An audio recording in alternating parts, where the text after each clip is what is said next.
Hello, Fredak here. Fred ACC, all one word. Alrighty, want to thank you for stopping by. It's Monday morning, December the 9th. I'm just going to give a little XRP recap from last night's 60 Minutes interview. But before we get into that, I'd like to thank you all for being here today. And as always, this is not financial advice. These are just my opinions that are inside my head. Alrighty, with that being said, please subscribe if you enjoy what you're hearing. If you're here for the aesthetics, you're in the wrong place. If you are here for the knowledge, knowledge is power. That's what I've always professed on my site. I try to do things in advance, before things happen. As you can see in my post on generational wealth, many of my other different postings are all out there for you to peek at. If you're in the crypto world, you gotta be following Fredak. Alrighty, with all that being said, let's get right into this. First up, there are tons of scammers out there. And anytime that you have a pool of liquidity, meaning money, with human beings, it brings out the best and worst in people. With all that being said, the crypto world is exploding. It's probably transitioning slowly but quickly into something of the modern world. Alright, that's just my opinions. With all that being said, be unbelievably careful of what you click on, what kind of links you go to, because the scammers are circling. Big time, that's what I'm hearing out there. I don't really know, but let's dwell right into all this. So, last night on 60 Minutes, there was a small blip. What was her name? Margaret Brennan on 60 Minutes, or something like that. She interviewed Brad Garlinghouse, the head honcho at Ripple, which is behind XRP. I personally think, and that was why I got involved with XRP, that they are thinking long term. Was this a hit piece by Margaret? I don't really know. But I'm still digesting it, but it seems like it's quite possible that that's what it was. They probably took small little snippets, pieced it together. It did not look like something that they were holding Brad's hand and leading him to the promised land. I didn't see it that way. With all that being said, what I came away from all this is regulation. Regulation, regulation. That's what's going to be needed. To make crypto world move forward, it's going to be based on regulation. There's got to be a certain amount of safeguards in place for the everyday Joe Schmo, like you and me, to feel safe about what we invest in. Okay. I had thought for a time, 2, 3, 4, 5, 6 months ago, that possibly something like the United States or some small country, Luxembourg or Iceland, Greenland or whatever, would step in, approach Ripple, and ask them, can we purchase 40 billion of the remaining coins, tokens that you have out there, these XRPs? If that news was announced, the price would skyrocket.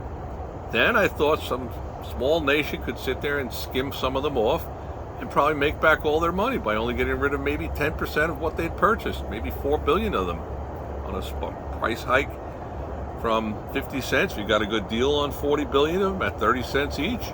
You sell them for $3, $4, $5, and you're in for free. I thought the United States would make a move on it, but from what I was reading earlier this morning, maybe 2 hours ago, it's now about 7:30 a.m. East Coast time, that JP Morgan at one point tried to negotiate some kind of a deal for 50 billion of them. Is that true? I don't know. I'm not sure. Everything we see and hear out there might be true, might not be true. Alrighty, with all that being said, we're going to try not to have this be too long-winded. Keep it somewhat limited. To the point.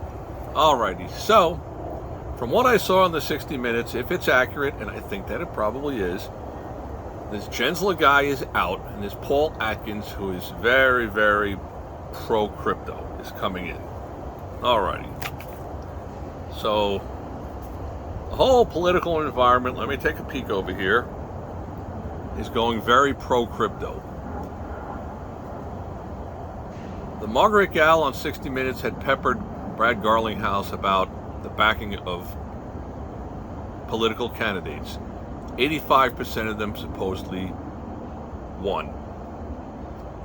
To me, that sounds like it's only one percentage number. Is that 85% of the ones that they backed? Is it 85% of all of those that were elected? If it's the latter, then if 85% of everybody who's going to be in political power is kind of the thumbs up to the crypto world, I would say things are looking good long term for the crypto world. Now, is there room for thousands and thousands of these cryptos? Probably not. But there'll be some kind of a whittling down and attrition to what does work, what is out there. Okay.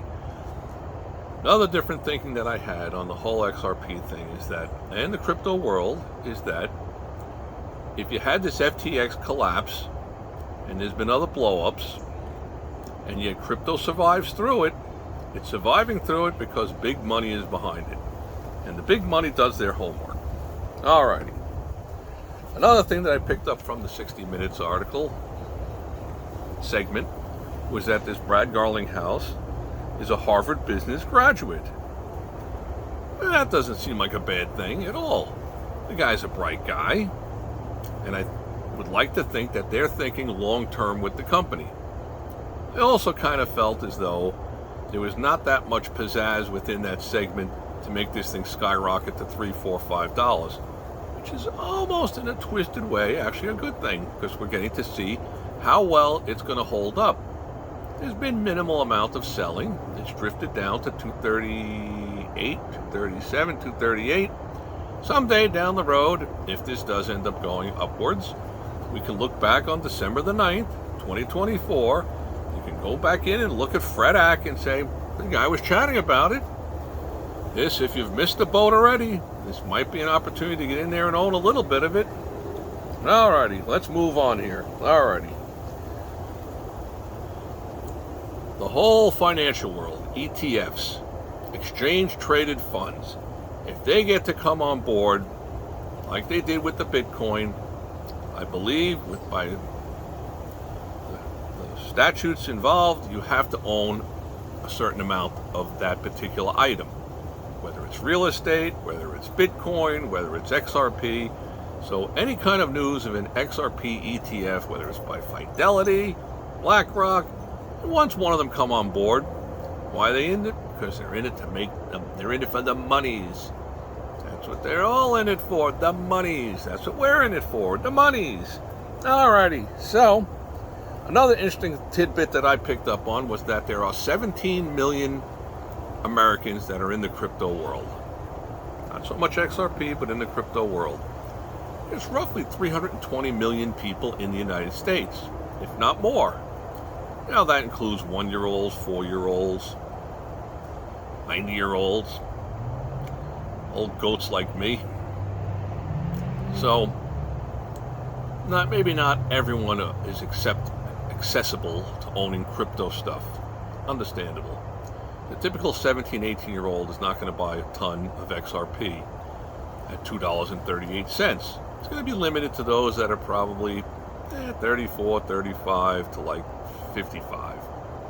Back when it was 2-3 cents, yeah, some young guy at 20, 21, 22 could say, you know what, I'm throwing $200 in there, I'm going to own a whole bunch of these. But that ship has sailed. Now people are trying to make that same kind of gamble, and that's what it all is. It's a gamble. Whether it's the stock market, you're buying a piece of real estate, you're buying XRP, it's something you're investing in cryptos. Wayne Gretzky's rookie card or whatever, Michael Jordan, whatever it might be, or a basketball or a baseball from whoever, Babe Ruth or whoever. You're getting involved with it probably to make money. So if 17 million of the adult available population of Americans are in crypto, to me that sounds like there's a lot more saturation that could occur, which gives me the thought that there's a lot more upside to it all. Okay. Blabbling on and on and on and on and on. I'm going to revert back to the start of this conversation, which is I thank you all for being here today, and by all means be ultra careful with what you get involved with because the scammers are starting to swarm. I personally think at $238 per XRP, when the dust starts to settle, regulation comes in, and the thought is that the gambling of cryptocurrency starts to center onto just a handful of the real players that are out there. I think XRP is going to survive. I think it's going to thrive. With all that being said, this is not financial advice. These are just the opinions in my head. So, I'd like to thank you all for being here today. Please subscribe. Any comments are enjoyed. Hit the likes button, smash the likes button. Don't hit the likes button. Hit the don't likes button. Smash the don't likes button. Whatever you got to do, it's all good. Be that as it may, try not to dwell off into the musical world. But if and when you get a moment, you want to listen to something that's very interesting from this old goat's era, it was a song called "The Tumbling Dice." It's on Exile on Main Street. You can find it on YouTube, probably where you're finding me. Please subscribe. May all your days be winning ones. Have a great day.